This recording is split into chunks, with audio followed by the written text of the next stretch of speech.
Ayan, so welcome back sa ating channel. So, isang katanungan mula sa isang CCTV forum.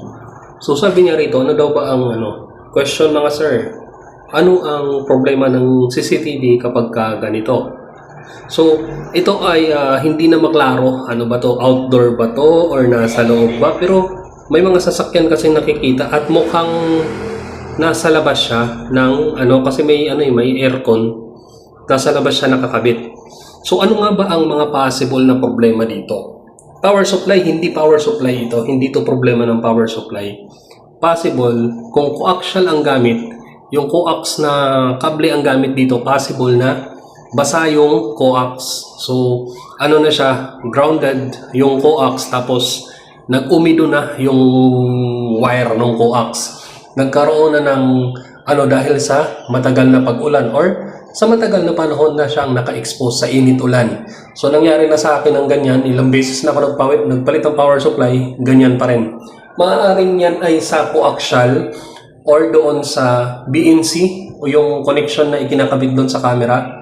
Maaaring yun ang basa, kaya yan ang problema. Kaya mahalaga talaga na yung pagkabit mo ng camera, mayroon kang proper na insulation. So isa yan sa possible na problema. Kasi kung hindi rin to maaaring possible na video balloon or yung yung UTP, pero tingin ko dito is sa coaxial cable yan, basa yung kable mo. Hindi ako na power supply ang problema nito. Okay? So ayan, kung ganito yung problema ng CCTV nyo, ilang beses na kayo nagpapalit-palit ng power supply, check nyo baka yung buong wire na ang problema. Isang case din kasi niyan noon nung gumagamit pa ako ng coaxial. Sa ngayon kasi hindi na ako gumagamit ng ganyan. Nung gumagamit pa ako ng coaxial is nagkakaroon ng problema matapos tamaan ng kidlat yung wire. Okay? Ang problema pa naman sa coaxial, kung halimbawa ito ay mga ilang taon na, sabihin natin mga 7 to 10 years nang nakakabit. Pagkatapos napasok na ng tubig yung wire. So tutulay yan, yung tubig na yan, tutulay mula dun sa